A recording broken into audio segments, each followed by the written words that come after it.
तो देखो अब अपन ने क्या किया है, एक और एग्जांपल ले लिया है, उससे अपन एक बस लास्ट टॉपिक खत्म करते हैं। क्या है कि अपना जो भी है इसका पॉलिनोमियल टाइम को कैसे एनालाइज करते हैं या फिर कैसी इक्वेशन बनती है। ठीक है, तो देखो क्या होगा। अब यहाँ पे अपने पास एक कोड दिया हुआ है, उसके अंदर अपन क्या देखेंगे, कोड कितनी बार रन कर रहा है और किस तरीके से रन कर रहा है। जैसा अपन पिछले में एनालाइज किया, सेम टू सेम करना है। क्या हो रहा है, पहले तो इंट आई, ये अब कांस्टेंट को अपन ध्यान में नहीं रख रहे हैं, अपन सिर्फ अब देख रहे हैं कि कांस्टेंट तो खत्म हो ही जाएंगे, पॉलिनोमियल का अपना एग्जांपल है। तो ठीक है, तो क्या होगा, देखो अब अपने पास यहाँ पे 1 यूनिट छोड़ दो, इसको सीधे यहाँ पे आते हैं। एक बार अपना आइट्रेशन जो होगा, अब आपने फॉर लूप पढ़ा होगा, तो आपने वो भी पढ़ा होगा ना उसके अंदर की किस तरीके से अपन दो फॉर लूप एक साथ लगाते हैं। ठीक है, तो यही आपको समझाना चाह रहा हूँ मैं। दो फॉर लूप अपन ने लगा दिया।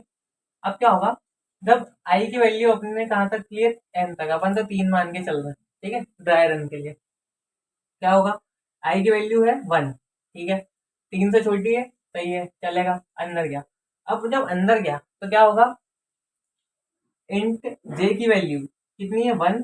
जे अपना एन से छोटा होना चाहिए, जे की वैल्यू 1 है, एन से छोटा है। ठीक है, और यहाँ पे अपन ने कंडीशन में क्या कर दिया, आई प्लस जे कर दिया। तो अपना आई कितना था, 1। 1 प्लस 1 कितना हो गया, 1 कितना हो गया, 2। एक सेकेंड, क्या हो गया ये पेन को, देखो क्या हो जाएगा यहाँ पे, 1 प्लस 1 इक्वल टू 2। ठीक है, अब क्या हुआ, अब यहाँ पे अपने को जे में ना वापिस यहाँ तक आए अपन, पर अभी जे की कंडीशन खत्म नहीं हुई ना। जे में भी तो अपन ने 3 दिया है, मतलब ना एन 3 है, तो जे क्या करेगा, वापस जाएगा। अब जे की वैल्यू हुई इंक्रीमेंट, यहीं पर इंक्रीमेंट हो जाएगी ना, बाहर वाले लूप में जा ही नहीं पाएगा। तो जे की वैल्यू कितनी हो गई, 2। अब उसने चेक किया 2 एन से छोटा है, इक्वल टू छोटा जो भी है, मतलब 3 से छोटा है ना। तो क्या करा हमने, फिर से ले लिया, तो क्या करा आपकी बार, आई प्लस जे कर दिया, और वो भी क्या है, मैं आई में स्टोर किया, मतलब हमने। ठीक है, तो I equals to I plus जे, जो भी अपना मेथड हो रही है, आपको ये समझना कितनी बार चल रहा है। ठीक है, तो उसमें फिर से ये ऐड हो गया, जो भी ऐड होना था। ठीक है, नाउ क्या हुआ, जे की वैल्यू इंक्रीमेंट हुई, कितनी हो गई, 3। 3 इक्वल टू एन है, एन की वैल्यू 3 दी है, हाँ बिल्कुल है, नीचे आएगा। अब क्या हुआ, यहाँ पे आ गया अपने पास, फिर से ये वाली स्टेटमेंट रन हुई। अब क्या हुआ, आई की वैल्यू हुई 4, और जब 4 हुई आई की वैल्यू, सॉरी जे की वैल्यू, जे की वैल्यू 4 हुई, तो क्या हुआ यहाँ पे, उसने देखा नहीं नहीं, एन की वैल्यू 3 है अपने पास, तो अपन क्या करेंगे, यहाँ पे इसको ब्रेक कर देंगे। ब्रेक हो गया, अब वो बाहर के लूप में आ गया। अभी अपनी वैल्यू कितनी थी, कितनी वैल्यू थी, अभी अपनी वैल्यू थी 1, अब ये हो गई 2, यहाँ से अपने पास 2 हो गई ना। अब 2 जब हुई, तो 2 होने के बाद वापस इनर लूप में गए हम। ठीक है, अब इनर लूप एक बार एंड हो चुका है अपना, यहाँ पे प्रिंट हो गया जब ये स्टेटमेंट वो हुई। तो अब दूसरी बार, आई की वैल्यू 2, एन की वैल्यू 2 से मतलब 3 है, तो 2 के लिए वो अंदर जाएगा, अंदर गया। फिर जे की वैल्यू 1 2 3, देन बाहर आएगा, फिर बोलेगा अब 2 बार हो गया भैया हमारा, क्या कि एंड ऑफ इनर लूप कितना हो गया, 2 बार हो गया। नाउ क्या होगा, इसके बाद क्या होगा, वापस से ये इधर से ऊपर जाएगा। अब क्या होगी, आई की वैल्यू 3, 3 चेक किया, इक्वल टू है, हाँ है। फिर अंदर गया, फिर जे कितना बार चलेगा, 3 बार, 1 2 3, फिर 4 जैसी होगा, बंद हो जाएगा। ठीक है, उसके बाद क्या हुआ, फिर गए अपन ऊपर। अब क्या हुआ, ए की वैल्यू हुई 4, 4 उसने चेक किया कि कंडीशन मैच कर रही, नहीं करेगी, क्योंकि अपना अपन ने एन क्या दिया, 3 दिया, तो 3 है। तो क्या होगा, इस बार लूप ब्रेक हो जाएगा, और यहाँ पे क्या आ जाएगा, एंड ऑफ आउटर लूप। अब देखो ये सारी चीजें जो है ना, ये आपको एनालाइज करनी पड़ेगी, ये तो कॉन्स्टेंट में काउंट होगी, इसमें कोई प्रोसेस नहीं लग रही है। ठीक है, मतलब इसमें लगेगी, बताता हूँ कैसे। अब मेनली अपने को देखना क्या है, ये लूप अपना कितनी बार चला, 3 बार। ठीक है, लेकिन इस लूप के अंदर का लूप कितनी बार चला, ये चला 3 × n टाइम्स। ठीक है, अपन ने मतलब n × n टाइम्स चला है, ये बोल सकते हैं। तो अपन ने इसके लिए लिखा, तो कितना आ गया, इसके अंदर तो भैया ये 3 टाइम्स n टाइम्स चलेगा। ठीक है, प्लस इस वाली लाइन के लिए देखा, तो ये चला अपना 1 बार 2 बार 3 ऐसे करके 9 टाइम्स चला। और अगर अपन इसके अंदर वैल्यू 4 देते तो एक बार 4 के देख लेते हैं, मान लो यहाँ पे n की जगह 4 होता, तो ये लूप 4 बार चलता।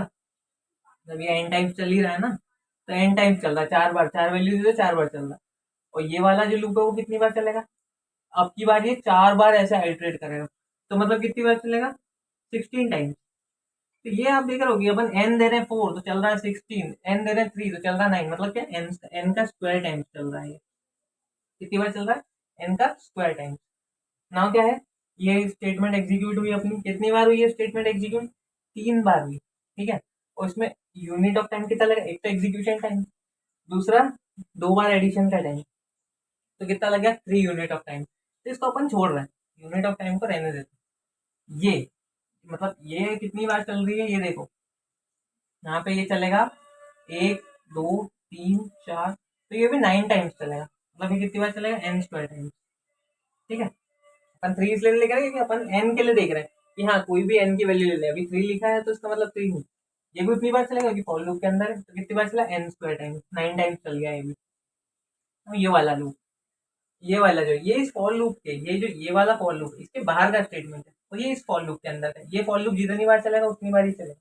कितनी बार चला? n टाइम्स, तो मतलब कि ये हो गया n टाइम्स, ये भी चला n टाइम्स।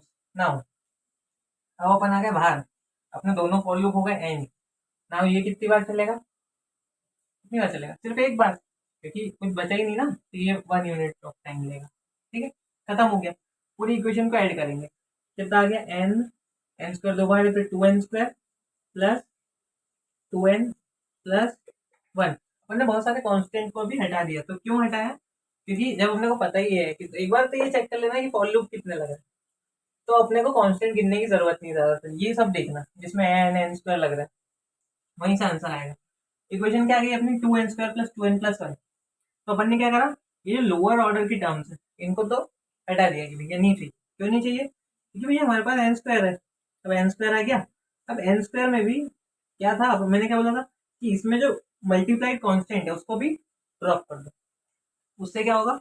अब अपने पास big of n square. Now this is the time complexity of this whole अपना जो भी है ये कोड, ठीक है।